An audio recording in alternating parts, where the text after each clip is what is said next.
창세기 1장 1절 성경책을 펼치면 태초에 하나님이 천지를 창조하시다. 베레싯, 태초, 바라, 창조하시다. 엘로힘, 하나님께서. 그 첫 번째 단어는 베레시트라는 단어죠. 태초에. 그 뜻이 무엇이라고 그랬습니까? 내 속에 들어와서 하나님의 일을 완성하신다. 첫 알파벳은 무엇이라고 그랬습니까? 베이트라고 그랬죠. 그 집에 점 하나가 찍혀있는 알파벳 말이에요. 하나님이 내 속에 들어오는 사건. 그 태초는 하나님의 생명이 내 속에 들어오는 사건이거든요. 그러니까 이걸 우리가 창세기 1장 1절 강의하면서 이게 거듭남이다 라고 말씀을 드렸죠. 그래서 태초는 시간이 아니라 하나님의 생명이 들어오는 사건이다. 태초는 사건이다 라고 말할 때 이 두 가지 개념을 여러분 조금 이해하시면 좋을 것 같은데, 태초의 사건이 아니고, 그게 한 단어가 아니라 이 단어를 이렇게 분리할 겁니다.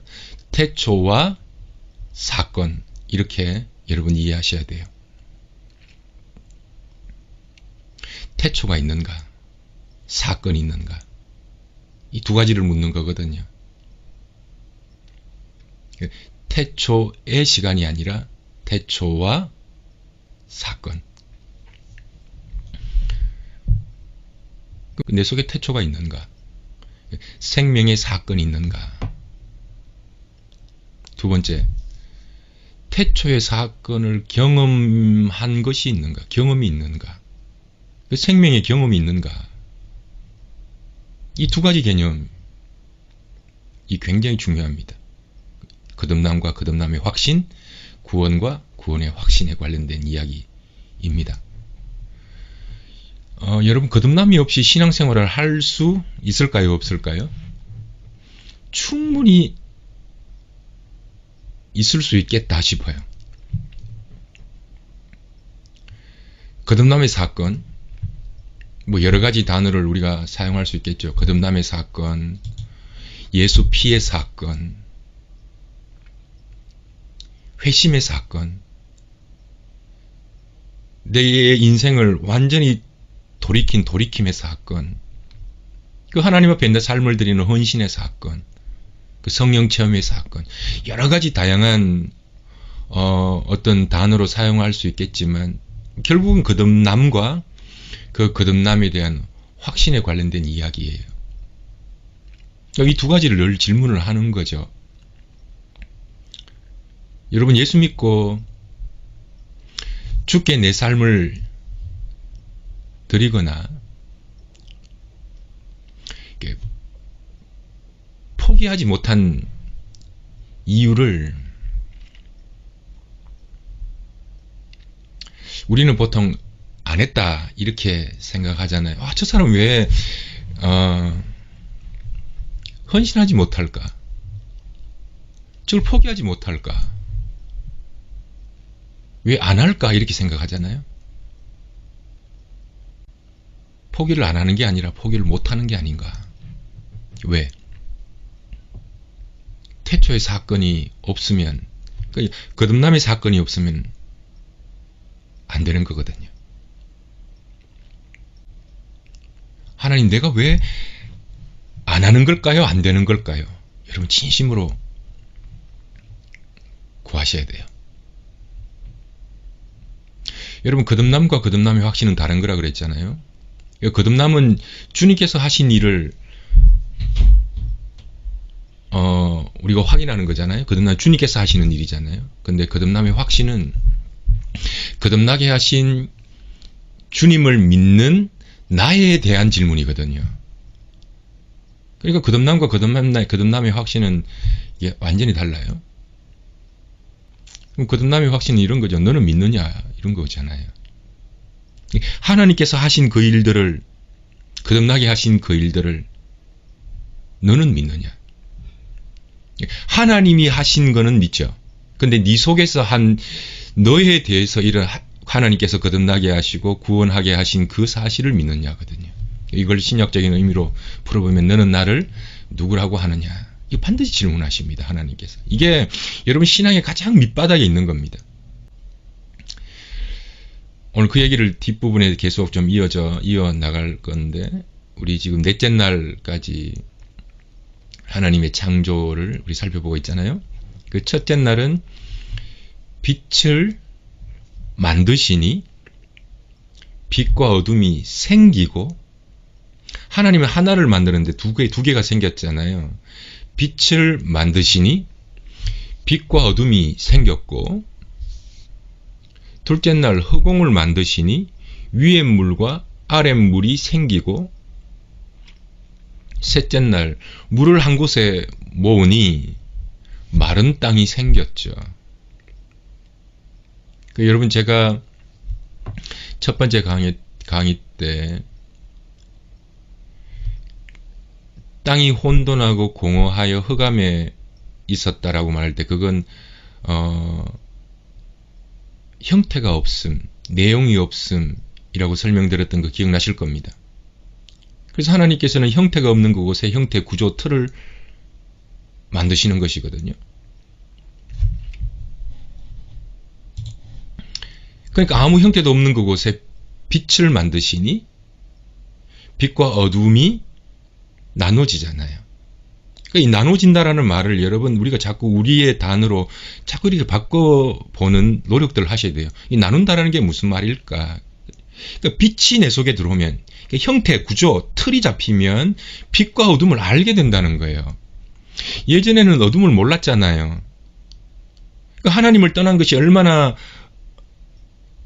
하나님을 마음을 아프게 하는 것이고 내 혼을 따라 사는 것이 얼마나 하나님의 마음을 섭섭하게 하는 것인지 예전에는 몰랐잖아요. 근데 빛이 들어옴으로 인해서 빛과 어둠이 나눠져서 알게 된다고요. 그러니까 형태, 생명, 영의 형태, 틀이 내 속에 잡히니까 윗물과 아랫물이 뭔지를 알게 되는 거잖아요. 하나님께서 내 속에 물을 한 곳으로 위에 물이 아래로 내려오는 거잖아요. 하늘 보좌를 버리시고 하나님께서 내 속에 들어오시니 길이 보이는 거잖아요. 가야 할 길과 가지 말아야 할 길이 보이는 거잖아요. 예전에는 몰랐잖아요. 알게 되고 깨닫게 되는 거잖아요. 그래서 우리가 이게 성경에서 나오는 이 단어들을 하나하나 우리 삶 속에서 뭐를 의미하는지를 자꾸 우리는 묵상하고 생각해 봐야 되는 거거든요. 예수 성령 생명이 내 속에 들어오니까 영이 살아나잖아요. 생명이 들어오니까 내 속에 영이 살아나서 영의 구조 틀이 생기는 거잖아요. 살아나자마자 틀이 생기자마자 무엇이 빛이고 무엇이 어둠이고 무엇이 윗물이고 무엇이 아랫물인지 알게 되잖아요. 율법의 기능과 똑같잖아요. 율법은 성경은 죄를 알게 하고 그리스도께로 나아가는 길을 알게 되는 것 아닙니까? 그래서 여러분 이걸 여러분 잘 들었으면 좋겠는데 빛을 경험하고 나면 빛을 떠나서 못 삽니다. 위의 물을 마셔본 사람은 아랫물을 더 이상 못 마셔요.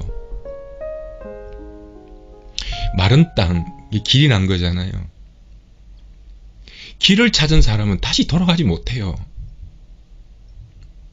여러분 이렇게 얘기하잖아요. 오늘도 어떤 한 분이 저를 찾아와서 목사님 구원받았다가 취소될 수 있습니까? 라고 아주 도전적으로 질문하고 가셨거든요. 여러분 어떻게 생각하세요? 은혜 받았다가 어떤 때는 은혜 안 받았다가 어떤 때는 구원받았다가 어떤 때는 구원 취소되고 이렇게 생각하세요? 이제 그분의 질문은 그겁니다. 그렇게 하나님을 믿었던 사람이 하나님을 떠나는 건 뭔가요 도대체? 여러분 이런 겁니다. 구원을 받았다가 안 받았다가 이럴 수 있는 게 아니에요. 하나님의 구원이 하나님은 신이시고 하나님은 창조주이신데 하나님의 구원이 실수할 수 있습니까? 실패할 수 있습니까? 그럴 수 없어요. 그러면 은혜 받았다가 왜 그러면 아랫물을 마시는 그 길로 길이 아닌 길로 교회를 떠나버리냔 말이에요. 이건 이런 겁니다. 바리새인들이 본인들은 메시아를 믿었다고 말하지만 예수님께서 오셔서 너는 한 번도 나를 믿은 적이 없다고 말하잖아요. 그래서 교회 안에 충분히 거듭남이 없는 사람도 교회에 와서 신앙생활을 할 수 있겠다 싶어요. 은혜 받았다가 안 받았다가 이럴 수 있는 차원의 문제가 아닙니다. 이렇게 딱 자르고 나면 너무 좀 냉정한 부분이 있어서 조금 이제 목회적으로 접근해 보면 예전에는 은혜를 받았죠. 구원을 받았다고 생각했죠. 그분이. 근데 지금은 왜 은혜 밖에 살고 있는 걸까요? 첫 번째는 좀 전에 드렸던 말씀처럼 빛을 경험하지 못해서 그래요. 생명이 없다는 말이에요. 근데 제가 이제 목회 안에서 이것 하나만으로 결론 지을 수 없다는 걸 발견했어요. 두 번째 경우는 이런 게 많아요. 계속적으로 위의 물을 마시고 빛을 거부할 만큼 강한 죄성, 죄의 습관, 강한 고집이 있다. 여기서 조금 더 말을 좀 극단적으로 추가해 볼게요. 여러분이 하나님의 은혜를 경험하고 거듭남을 경험했잖아요. 근데 계속해서 죄를 짓는 건 하나님을 덜 사랑해서가 아니에요. 죄를 사랑하고 하나님을 미워하고 있기 때문에 그래요.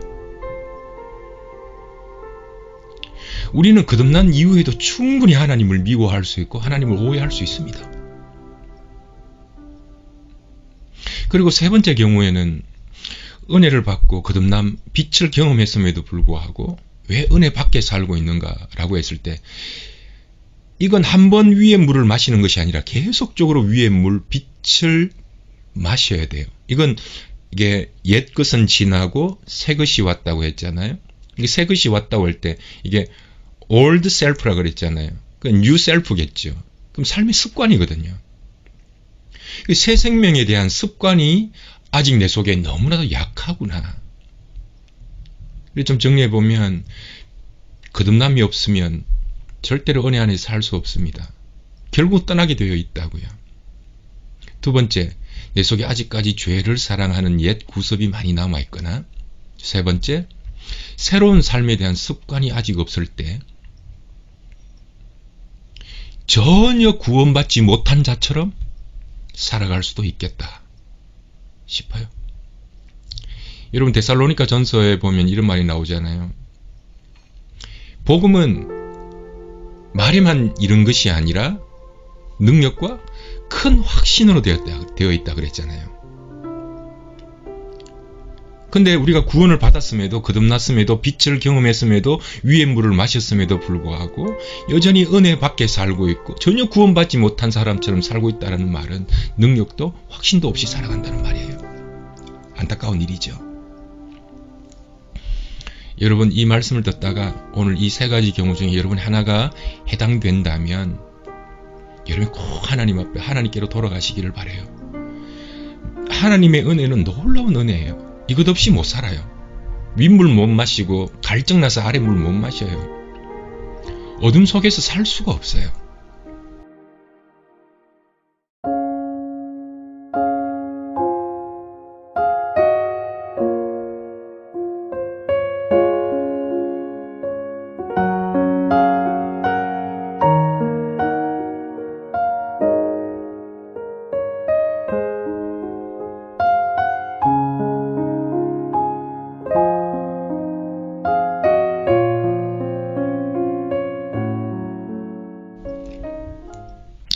계속해서 진행해 볼게요.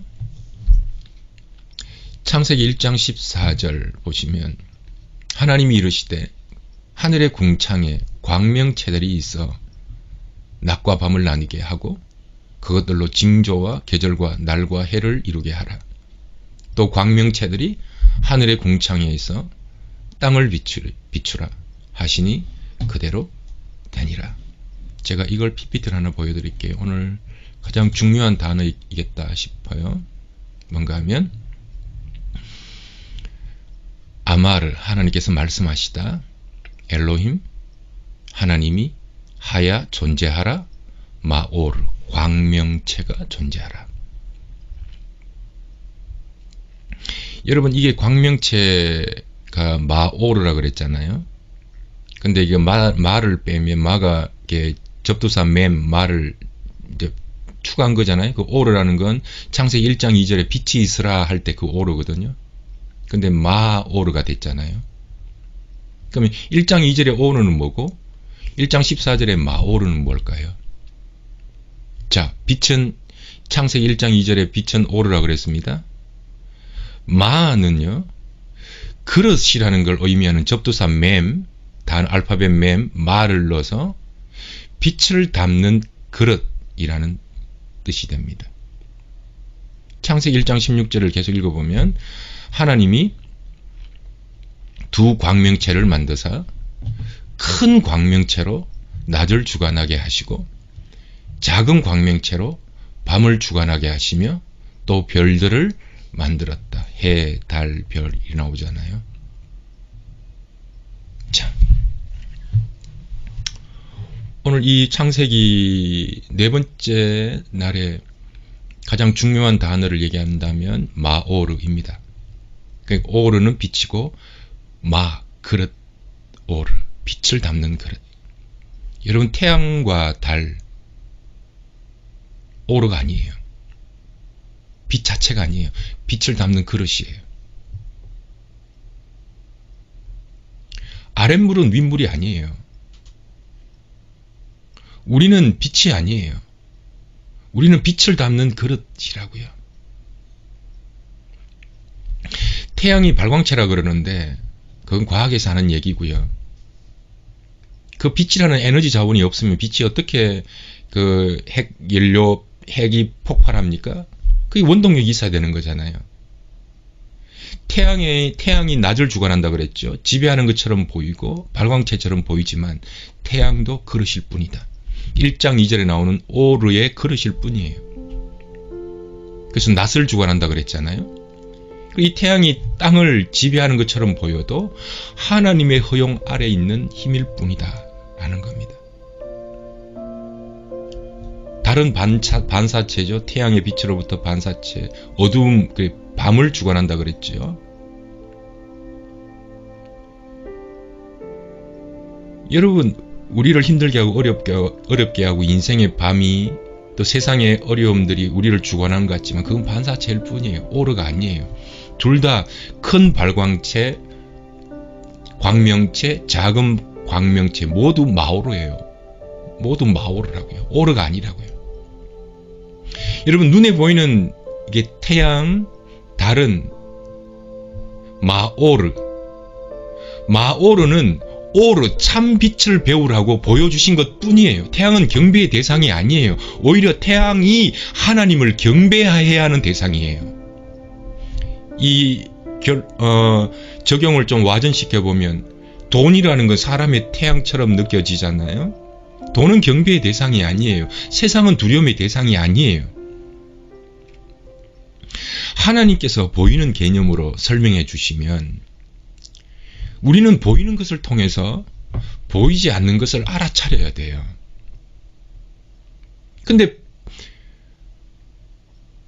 보이지 않는 것을 보이는 것으로 하나님께 설명했는데 보이는 것에 붙들려 버리는 거죠. 이걸 뭐라고 부르는가 하면 형상, 우상이라고 불러요. 눈에 보이는 게 붙들리는 거 말이에요. 그러면 이렇게 한번 제가 질문을 스스로 한번 던져볼게요. 해와 달이라고 하면 되지 오늘 해와 달이라는 말이 안 나오잖아요. 왜 굳이 광명체라고 불렀을까요? 그냥 해와 달하면 편하잖아요. 근데 왜 굳이 광명체로 불렀을까? 여러분 이 모세가 창세기를 기록할 당시에 그 1차 독자가 가나안 땅으로 들어가야 하는 그 광야 2세대들 아닙니까? 그럼 어디로 들어가야 돼요? 가나안 땅으로. 가나안이 어떤 곳입니까? 하나님을 떠나서 바알, 비, 태양을 섬기는 곳이거든요. 여러분 이 지구상에 일, 월, 성신, 태양, 달, 별을 숭배하지 않는 민족이 어디 있어요? 특별히 가나안은 하늘이라는 걸 완전히 우상화시켰고 태양을 섬기는 곳이었단 말이에요. 근데 하나님의 존재를 설명하기 위해서 태양이라는 단어를 빌어왔다면 아마 많은 혼란을 겪었을 겁니다. 여러분, 우리가 말하는 단어, 이게 우리가 말하는 언어들 있잖아요. 그래, 어떤 개념을 설명하기 위해서 이 마이크고, 이건 뭐 컴퓨터고, 돈이고, 뭐 이런 여러 가지 개념화 시키는 단어들이 있잖아요. 근데 오히려 한 단어를 개념화시키고 그 단어를 이름을 붙이잖아요. 그러면 오히려 그 뜻이 제한되고 고정되어 버리는 경우가 굉장히 많아요. 그러나 또 다른 방법도 없죠. 그래서 필요하지만 불충분한 것이다. 필요 불충분하다. 이렇게 말하는 것이거든요. 만약에 이 모세가 해와 달을 만약에 이 성경에 기록했다 그러면 아마 많은 사람들이 오해했을 것 같아요. 그래서 굳이 해와 달이라는 단어를 사용하지 않고 광명체, 큰 광명체, 작은 광명체로 설명합니다. 사람들은 개념을 설명하기 위해서 사용한 단어에 매이고, 인간의 한계죠. 내가 그걸 잘 설명하기 위해서 그 설명서를 붙였는데 그 설명서에 갇힌단 말이에요. 달을 가리키는 손가락에 붙들려 버리는 경우가 똑같은 거죠. 그 눈에 보이는 것에 붙들려 버리는 거죠.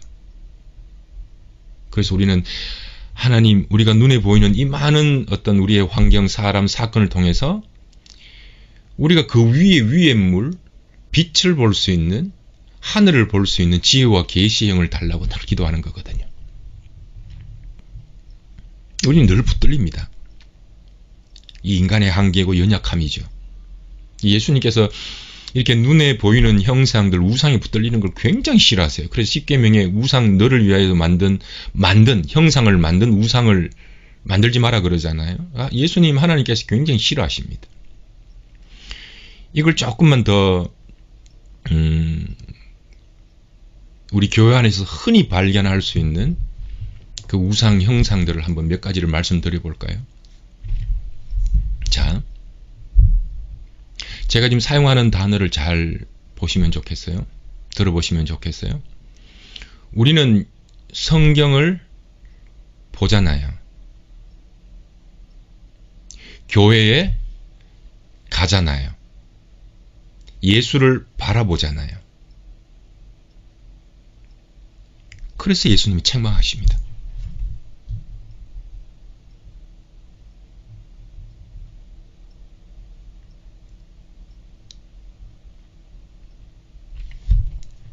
나는 성경을 본다. 완전한 문장이죠.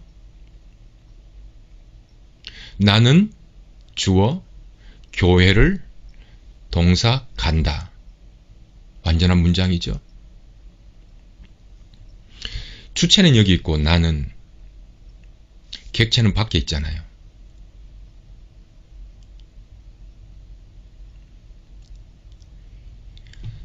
여러분, 보이는 모든 것은 내 밖에 있는 겁니다.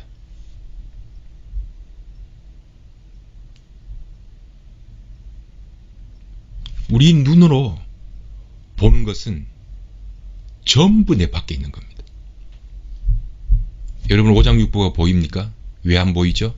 내 안에 있기 때문이거든요.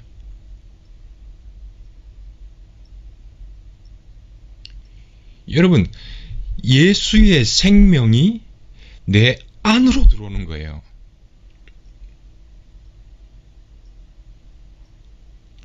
예수의 영이 내 안으로 들어오는 거예요. 해는 빛을 품어야 돼요. 안으로 품어야 돼요.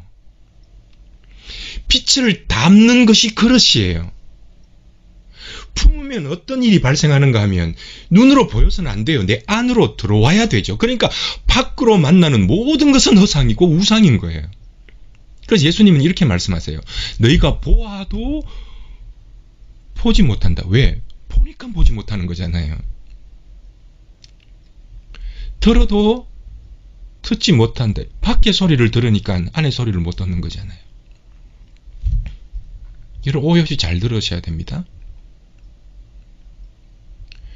눈에 보이는 성전이 있다고 칩시다. 우리는 나는 교회를 간다. 주체는 여기 있고 객체는 거기 있잖아요. 그러니까 그건 교회가 아닌 거예요. 교회당인 거예요. 성전이 눈으로 보이면 그건 그림자예요. 여러분, 예수님께서 이 땅에 초림하셔서 눈에 보이는 성전을 보고 헐어버리라 그랬어요. 밖에 보이는 성전을 헐어버리라 그래요. 그리고는 예수님께서 뭐라고 말하는가 하면 네가 교회다. 교회는 네 안에 있어야 된다. 네 안에 있는 교회만 진짜 교회다 라고 예수님께서 말씀해 주시는 거거든요. 여러분, 교회가 뭡니까? 에클레시아, 구별된 존재들이잖아요. 그리스도의 신부로 구별되어서 그분과 함께 사는 존재, 동행하는 존재가 교회잖아요. 그럼 교회에 뭘 맡겼는데요? 예수님께서 베드로에게 천국 열쇠를 주시면서, 교회에 천국 열쇠를 주시면서 뭐라고 말하는가 하면 네가 땅에서 매면 매이고 땅에서 풀면 풀리는 교회의 권세를 준다 그랬어요.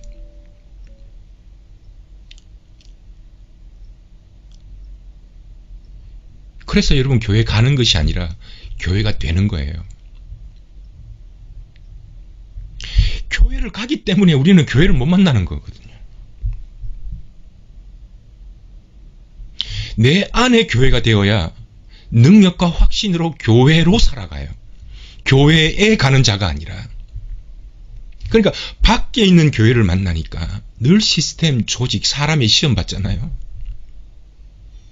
한 목회자로서 여러분의 간곡히 부탁합니다. 여러분, 사람에게 시험 받지 마시기를, 상처 받지 마시기를. 상처 주지 마세요. 상처 받지 마세요. 그건 교회 당이에요. 진짜 교회는 우리 속에 있다고요. 성경, 눈에 보이는 성경. 나는 성경을 읽잖아요. 성경을 보잖아요. 누가 제일 열심히 성경 봤습니까? 바리새인들과 서기관들이 성경을 봤잖아요. 요거도 먹었잖아요. 나는 너를 도무지 모른다 그랬잖아요. 한 부자 청년이 와서 무엇을 해야 구원을 받을 수 있습니까? 라고 물었더니 예수님께서 이렇게 말합니다. 너 성경책 다 읽었냐? 율법 다 지켰냐? 하니까 자기는 다 지켰대요. 예수님께서는 네 돈 팔아서 한번 와봐라. 근심하여 가버리잖아요. 밖에 있는 성경이, 성경 언어 말이잖아요. 내 안으로 들어와야 말씀이 돼요. 성경 밖에 있는 걸 성경이라 그러고 내 안에 들어오면 진리라고 불러요. 그 밖에 있는 말, 여러분, 이게 오해하지 말길 바랍니다. 교회 가지 말란 말인가? 성경 읽지 말란 말인가? 이런 말이 절대로 아니에요. 여러분, 이건 성소의 뜰처럼 첫 번째는 교회에 가야 되고 성경을 열심히 읽어야 돼요. 그러나 그것이 목적지가 아니란 말이에요. 거기서 우리는 머물러야 되는 목적지가 아니란 말이에요. 교회 가는 것으로 끝나는 게 아니에요. 오늘 찾아왔던 그분이 뭔가 하면, 목사님 세례 받으면, 물로 세례 받으면 구원받는다면서요. 누가 그런 말 합니까? 물과 성령으로 세례를 받아야 구원받지. 교회에서 주는 세례, 그거하고는 구원의 상징이에요. 그거하고는 상관없어요. 여러분, 교회를 가야 되죠. 성경을 읽어야 되죠. 그러나 우리 목적지는 거기가 아니란 말이에요. 밖에 있는 성경을 말이라 그래요. 책이라 그래요. 근데 그 책이 내 속으로 들어오면 말씀이 돼요. 진리가 돼요. 그럼 내 안에 진리의 말씀을 어떻게 성경을 읽는 줄 아세요? 내 속에 들어온다는 얘기는, 여러분요, 이걸 여러분 정말 잘 아셔야 되는데, 밖에 있는 성경이 내 안에 들어오면 일어나는 변화들 말입니다. 그 몸의 변화가 일어나고 마음의 변화가 일어나고 삶의 변화가 일어나요. 이게 말씀 진리예요. 몸의 변화는 뭡니까? 여러분, 방언이 열리고요. 귀가 열리고 눈이 열리고 몸의 반응이 열려요. 내 안의 말씀, 이걸로 살아가야 돼요. 성경이 내 속에 들어오면 마음의 변화가 일어나거든요. 희노애락, 욕기, 기생이, 사공선지로 내 마음의 변화가 자꾸 일어난다. 그게 내 속에 들어온 말씀이라니까요. 밖에 있는 말씀은 창세기 1장 1절, 창세기 1장 2절, 창세기 1장 3절 이렇게 진행하지만 그 말씀이 내 속에 들어오면 창세기 1장 2절이 아니라 생명으로 진리로 나온다니까요. 희노애락, 분노, 슬픔 이런 것들이 하나님의 사랑, 하나님의 공의, 하나님의 선하심, 하나님의 전지전능으로 이게 내 속에서 이게 반응한다니까요. 이 성경책을 읽어야 된다니까요. 그 사람들이 이걸 모른다니까. 눈에 보이는 율법책을 읽는다니까요. 삶의 변화. 지정의 아닙니까? 의지가 변하고 지적으로 변하는 겁니다.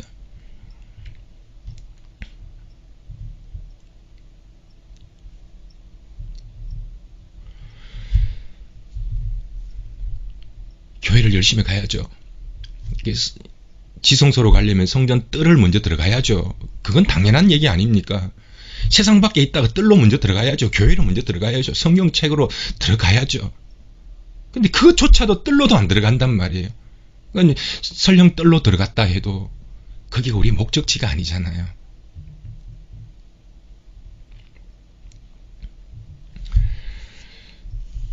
목사님 그러면 성경책만 보고 돈도 구하지 말고 성공도 구하지 말고 이렇게 살아야 됩니까? 여러분 아니에요. 여러분 돈 구하지 말라고 성공 구하지 말라고 성경 어디에 써 있습니까?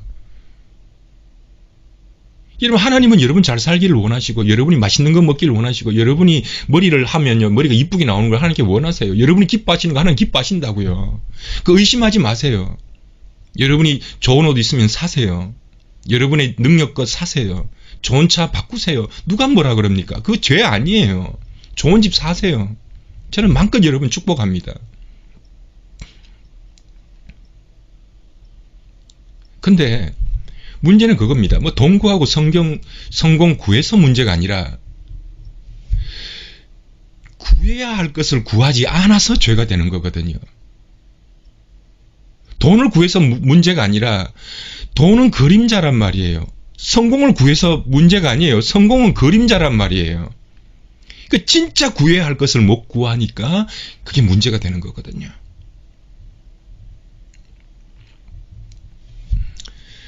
교회 안에서 여러분 세상에 있는 사람들은 오히려 더 교육하기가 편해요. 근데 종교성이 왜 위험한가 하면 세상, 돈, 성공 전부 다 하나님을 위해서 사용합니다 하면 교회에 들어왔단 말이죠.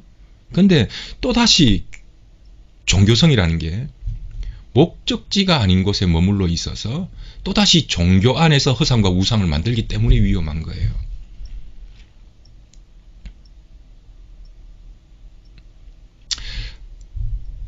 이왕 이 눈에 보이는 이걸 계속 얘기했으니까 하나 더 얘기해 봅시다. 이 얘기하면 여러분 막 불쾌할지 몰라요. 눈에 보이는 예수요. 여러분 예수님 당시에 사람들은 눈에 보이는 예수만 보았습니다. 눈에 보이는 예수가 어떤 분이셨습니까? 시골뜨기, 촌뜨기, 30대 예의 없는 목수. 그래 눈으로 보이는 예수만 봤다니까요. 예수 속에 메시아를 못 봤다니까요. 그러니까 눈으로는 예수를 보고 있었지만 그 메시아 대신 예수를 못 봤다니까요. 그러니까 눈으로 보았기 때문에 못 보는 거예요. 귀로 들었기 때문에 못 듣는 거예요. 밖에 있는 예수, 역사적 예수를 보면 아직 예수 모르는 거예요. 아직 예수는 내 밖에 있는 거예요. 예수는 여러분 예수가 정말 필요하다면 예수는 가시면 안 돼요. 영원히 예수님 우리와 함께 하셔야 돼요. 오늘 유럽 갔다가 아시아 갔다가 미국 갔다가 하셔야 돼요. 근데 예수님께서 뭐라고 말씀하시는가 하면 내가 떠나는 것이 너희에게 좋다, 유익이다 그랬어요. 왜? 우리 속에 들어오시려고. 성령으로 우리 속에 들어오시려고요. 근데 우리는 눈에 보이는 예수, 역사적 예수, 그래 그런 예수가 있었대. 예수는 가난한 사람을 구원해 주셨대. 예수는 이런 일을 했대. 라고 눈에 보이는 예수를 이야기하잖아요. 진짜 예수가 내 속에 들어오면 어떤 일이 발생하시는 줄 아십니까? 성령의 열매, 사역의 열매, 생명의 열매가 내 속에서 나타나요. 그게 예수예요. 성령의 열매 뭡니까? 사랑. 예수가 들어오면 예수가 드러난다니까요. 그 예수가 뭔데요? 사랑, 희락, 화평. 여러분의 말이 사람을 살리는 말입니까? 평화의 도구입니까? 우리 교회 어떤 분 보면 말을 입을 열면 그냥 꿀송이처럼 화평하는 사람이 있잖아요. 그건 성령의 열매거든요. 그 예수가 내 속에 들어온 거, 눈에 보이는 예수가 아니라 내 안의 예수란 말이에요. 이거 완전히 다른 개념이에요. 눈에 보이는 예수를 믿었던 바리새인들과 서기관들은 하나님으로부터 나는 너를 도무지 모른다 그랬다니까요. 눈에 보이는 예수만 받았기 때문에. 오래 참음, 자비, 양선, 충성, 온유, 절제. 이게 내 속에서 드러나는 예수예요. 이게 진짜 예수예요. 여러분, 눈에 보이는 것은 태양, 달, 별, 오르가 아니에요. 성경, 이건 오르가 아니에요. 성경도 여러분 예수를 설명하는 것이고 성전도 예수를 설명하는 거예요. 그 오르 참빛이 아니에요. 참빛은 예수예요. 예수는 어디 있는데요? 눈 밖에 있는 예수는 예수가 아니에요. 눈 밖에 보이는 성경은 성경이 아니에요. 내 속에 들어오는 거라고요. 머리로 아는 예수는 지식은 오르가 아니에요. 내 안에 들어와야 내용으로 이제 채워져야 되는 거거든요. 예수가 이제 내 속에 내용으로 채워지는 거거든요. 그 여러분 껍데기 성경 껍데기 예수로부터 벗어나야 돼요. 참 죄송합니다. 이 단어가 껍데기와 예수라는 단어가 이게 매칭이 될 수 없는 말인데 이게 굳이 사용해 봅니다. 예수님께는 좀 죄송합니다만 지금 말하는 건 우상 숭배를 얘기하는 거예요. 이스라엘 백성들이 금송아지를 만들어 놓고 하나님께 예배한다 그랬잖아요. 어떻게 그럴 수가 있느냐? 금송아지를 만들어 놓고 하나님을 예배한다 그랬잖아요. 그럴 수 있겠다 싶어요. 그럴 수 있겠다 싶어요.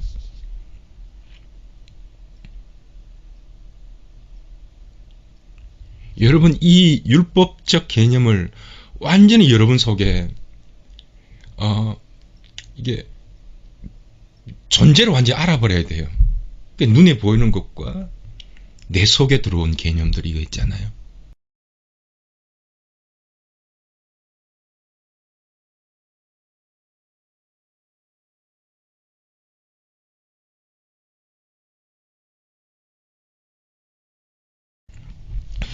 광명체, 큰 광명체, 해, 작은 광명체, 달.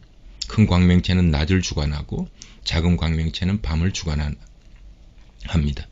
이 광명체를 만들었더니 6개가 결과로 나타나요. 낮, 밤, 징조, 계절, 날, 해 6개입니다. 근데 낮과 밤 시간의 흐름이잖아요. 계절 시간의 흐름이잖아요. 하루, 날 시간의 흐름이잖아요. 해 1년 12달 시간의 개념이잖아요. 근데 쭉 6개를 나열한 단어 중에 이 징조라는 단어는 카테고리가 성격이 좀 달라요. 전부 다 시간적 개념인데 하나는 그 징조라는 오트라는 단어가 툭 등장한단 말이에요. 그래서 징조라는 단어가 중간에 딱 서서 앞의 시간과 뒤의 시간을 어떻게 컨트롤하는 것처럼 보여요. 징조, 오트라는 말이거든요. 사인인데 사전을 찾아보면 여러 가지 단어가 쭉 설명해 있어요. 이 단어가 워낙 어려운 개념이라 징표, 이적, 표적, 요 다음 두 단어를 좀 기억하십시오. 증거, 전조현상. 이 징조라는 게 이렇게 나와요. 여러분 자연의 사계절에 증거와 전조현상이 있죠. 아까 얘기했던 것처럼 겨울은 날씨가 추워지고 여름에는 더운 기운이 자꾸 올라오는 전조현상이죠. 우리 인생의 사계절에도 전조와 증거가 있다는 얘기입니다. 우리 복음학교 때 우리 치열하게 공부했던 전반생, 후반생 이것도 전조현상이 있습니다. 여러분 전반생에는 혼이 강하고 후반생에는 영이 강하잖아요. 그럼 이걸 우리 삶 속에서 영이 죽어가는 전조현상이 나타나요. 사인이 나타나요. 아, 내가 영이 죽어가고 있구나 라는 전조현상 말이에요. 그럼 뭡니까? 혼이 강해집니다. 여러분의 가정, 여러분의 직장, 여러분의 국가, 민족, 혼이 강하고 아래의 것이 강하고 땅의 기운이 강할수록 타락합니다. 그러니까 여러분이 집에서 여러분이 사용하는 단어, 여러분이 기본적으로 여러분 삶 속에서 흐르는 그 감정을 보면 돼요. 짜증이 여러분 삶 속에 쭉 흐른다 그러면 여러분의 영이 하락하고 있다는 전조현상입니다. 불안, 걱정, 두려움, 불평, 불만 이것으로 시작해서 내 속에는 점점 영을 떠나요. 내가 빛 안에 거하지 않고 있구나. 윗물을 마시지 않고 있구나. 길이 아닌 곳으로 서고 있구나. 여러분, 악은 그 모양이라도 버리라 그랬습니다.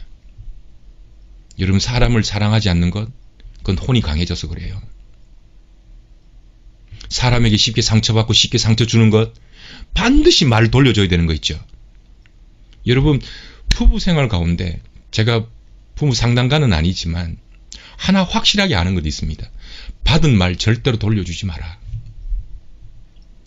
기어코 돌려주는 사람이 있죠. 기어코 돌려주는 사람이 있죠. 받았으면 돌려주지 마라.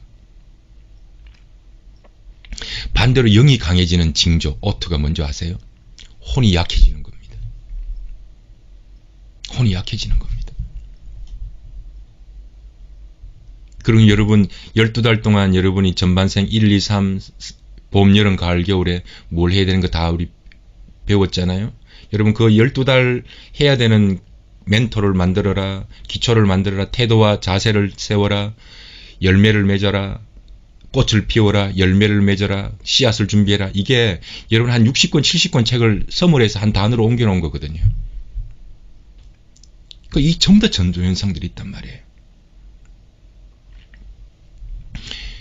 여러분 속에 내가 자꾸 오르가 아니라 마오르인 주제에, 그릇인 주제에 오르인 채 하면 내가 태양인데 내가 달인데 그 빛을 채우지 않으면 자꾸 전조현상이 나타나요.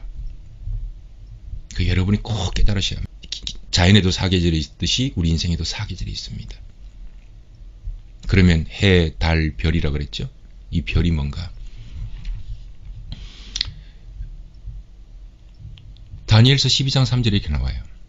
지혜 있는 자는 궁창의 빛과 같이 빛날 것이요. 많은 사람은 옳은 대로 돌아오게 한 자는 별과 같이 영원토록 빛나리라. 해와 달은 빛 오르가 아니에요. 빛을 담는 그릇일 뿐이에요. 빛을 담고 빛을 품는 그릇이에요. 품는다가 무슨 뜻이에요?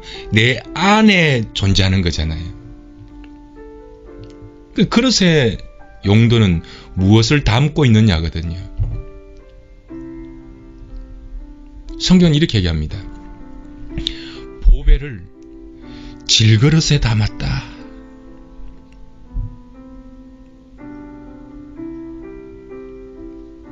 보배를 질그릇에 담았다. 낮, 밝고 잘 나가는 시간에는 보배를 담은 질그릇인 줄 알고 비친 채 하지 말고 겸손해야 합니다. 밤, 인생의 어두운 때는 반사체로 빛을 받아서 너무 낙심하지 말고 믿음으로 나아가야 됩니다. 이렇게 마오르, 그릇이 빛을 발하는 존재를 별과 같은 존재라고 부르는 겁니다. 여러분 안에 무엇을 담고 있습니까?